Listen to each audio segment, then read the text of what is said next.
Assalamualaikum warahmatullahi wabarakatuh.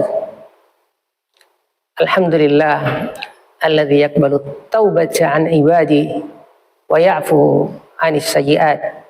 Asyhadu an la ilaha illallah wahdahu la syarika lah wa asyhadu anna Muhammadan abduhu wa rasuluh. Amma ba'd. Pemirsa yang dirahmati oleh Allah Subhanahu wa taala. Kita masih terus berbicara terkait Ramadan dan perubahan.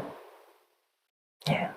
Sekarang yang kita akan bahas adalah bahwasanya taubat adalah merupakan mesin perubahan. Kita lihat bahwa bagaimana orang bisa berislam dari non-Islam. Bagaimana seorang bisa berpindah dari sekadar Islam menjadi mukmin atau iman. Lalu berprogres terus sampai ke tahap ihsan. Tiada lain karena mereka adalah orang-orang yang mengerti yang namanya taubat sebagai mesin perubahan ini. Bagaimana perubahan terjadi lewat taubat? Bahwasanya taubat adalah ungkapan minimal dari 3 hal. Pertama, bagaimana hati kita ini menyesal dari segala jenis pelanggaran, termasuk menyesal karena luput dari kebaikan. 2 hal ini, menyesal karena dosa dan maksiat, adalah taubatnya seluruh manusia untuk menuju kepada Islam, tetapi menyesal karena luput dari kebaikan adalah taubatnya orang-orang khusus. Mereka menyesal karena luput dari ibadah sunnah, tilawah harian misalnya. Dia kemudian begitu merasa menyesal karena tidak kemudian puasa sunnah di saat Senin Kamis. Dan puasa-puasa sunnah yang lain dengan penyesalannya yang hanya sekedar sunnah, ia kemudian melambung tinggi tidak sekedar sebagai mukmin, tapi sebagai seorang muhsin. Sesuatu yang belum dipahami orang yang namanya baru muslim. Karena jangankan taubat dari menyesal dari yang disebut sunnah, bahkan menyesal dari dosa dan maksiat masih berat karena minimnya pengetahuan terkait dengan Allah Subhanahu wa taala. Padahal jelas kita meyakini sebuah adigung yang menyatakan man arafa Allah, man arafa rabbahu arafa nafsahu. Siapa yang mengenal Tuhan yang begitu agung dan begitu hebat, dia akan mengetahui kekerdilan dirinya.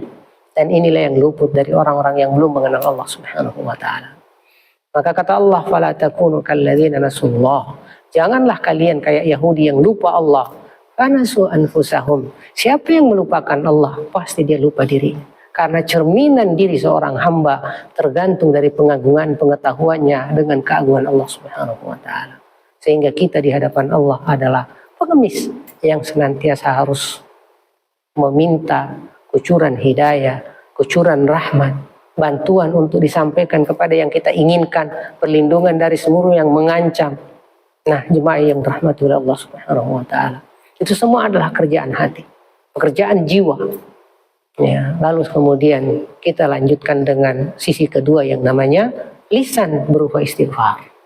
Bagaimana manusia setelah ia menyesal dengan hatinya, dengan jiwanya, lalu begitu tulus ia menyatakan astaghfiruka ya Allah. Sungguh aku menyesali, memohon ampunan terhadap kealpaan dan kesalahanku ya Allah. Inilah lisan gitu. Jadi di sini kita bisa membedakan bahwa taubat adalah amalan hati, sementara istighfar adalah perbuatan lidah, ucapan lidah.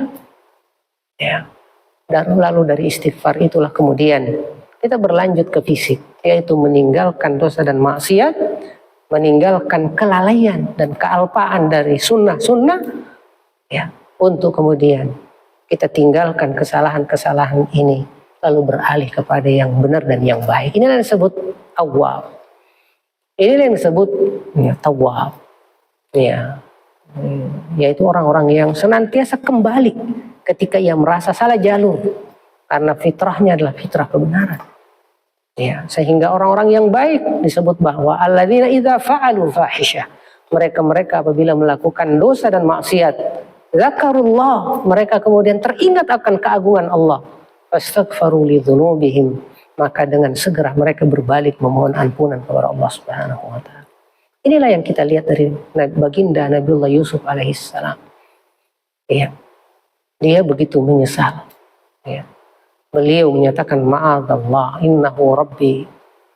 Sungguh aku berlindung kepada Allah. Sungguh Yusuf, Nabiullah Yusuf itu adalah tuanku, nggak mungkin aku mengkhianatinya. Ahsana mathwaya, dia telah memperlakukan aku di negeri Mesir ini dengan sangat baik. Iya, jemaah yang dirahmati Allah Subhanahu wa taala. Lalu kemudian secara fisik kita melakukan perbaikan-perbaikan. Kita melakukan perubahan-perubahan. Ya, dari kesalahan menuju kepada perbaikan. Maka Quran menyatakan illal ladzina tabu, kecuali mereka-mereka yang taubat wa aslahu. Lalu dia melakukan perbaikan. Artinya taubat tidak kemudian selesai dengan taubat. Harus ada perbaikan. Karena penyesalan adalah awal daripada perubahan itu. Ya. Lalu diungkapkan secara lisan, lalu kemudian fisik meninggalkan kesalahan. Gitu. Ya. Nah, dengan ini jemaah yang dirahmati Allah Subhanahu wa taala, kita butuh aspek lain yang namanya lingkungan dan tempat.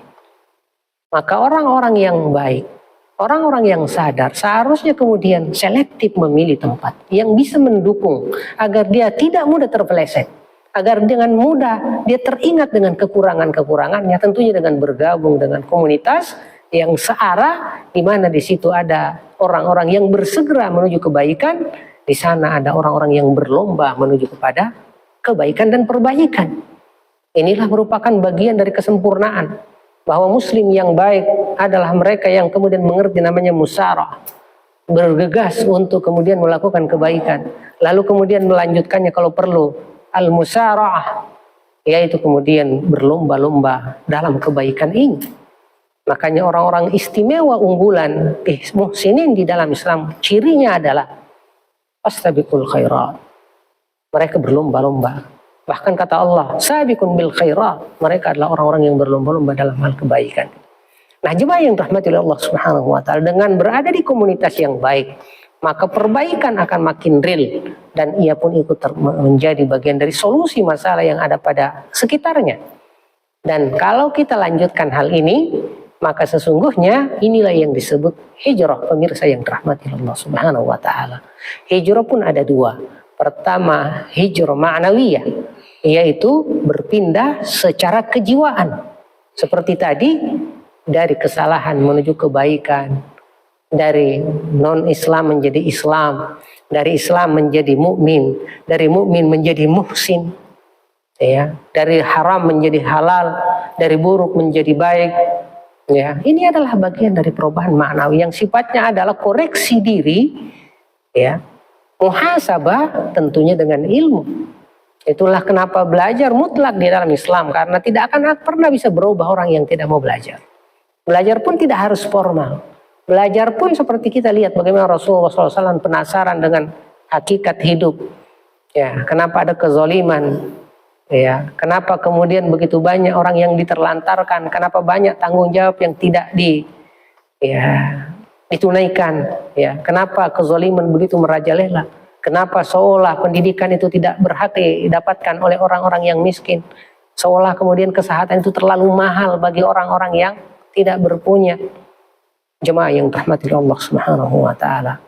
Jadi hijrah ma'nawiyah inilah yang kita sebut tadi taubat secara kejiwaan.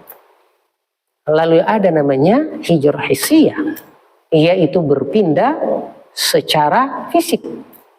Dan inilah yang kita lihat dari lisan kita yang jujur menyatakan diri minta ampunan kepada Allah Subhanahu wa taala. Lalu kemudian kita tinggalkan perbuatan buruk itu secara fisik, lalu kita pindah bahkan secara fisik dari lingkungan buruk kepada lingkungan yang baik supaya akan mengokohkan dan mendukung istiqomah kita. Itulah yang disebut sebagai hijrah hissiyah. Makanya perbaikan adalah konsekuensi mutlak daripada taubat ini. Makanya jemaah yang rahmati Allah Subhanahu wa taala, taubat disupport habis-habisan oleh Allah Subhanahu wa taala. Bahkan mereka yang suka bertaubat, terutama kalangan orang-orang yang mukmin dan muhsin, Allah katakan taubat tentang taubat mereka, ulaika yubaddilullahu sayyi'atihim hasanat. Orang-orang yang sudah menyadari kesalahannya, lalu kemudian fisiknya yang berislam, seolah-olah tadinya hanya sekedar kewajiban, lalu dia memahami karena pengaruh iman, sehingga ia menjadi tuntunan, bahkan menjadi semacam penyesalan yang luar biasa dalam jiwanya, lalu tulus terus istighfar, tulus terus perbaikan. Maka yubaddilullahu sayyi'atihim hasanat, mereka bahkan kebaikannya Ya. Ataupun keburukannya saja dirubah oleh Allah menjadi lautan kebaikan. Karena keburukan apabila sudah disesali, maka ia akan berubah menjadi kebaikan. Ulaika yubaddilullahu sayyi'atihim hasanat. Mereka-mereka itulah yang pintar bertaubat. Sampai keburukannya saja dia mampu rubah atas izin dan taufik dari Allah menjadi lautan kebaikan. Inilah rahmat Allah. Para pemirsa yang dirahmati oleh Allah Subhanahu wa taala, semoga kita semua diberikan kemampuan, petunjuk untuk bisa senantiasa taubat, bisa senantiasa banyak istighfar, senantiasa banyak muhasabah dengan belajar, sehingga kita berharap mendapatkan kucuran hidayah taufik dari Allah Subhanahu wa taala. Wallahu yatawallas salihin. Assalamualaikum warahmatullahi wabarakatuh.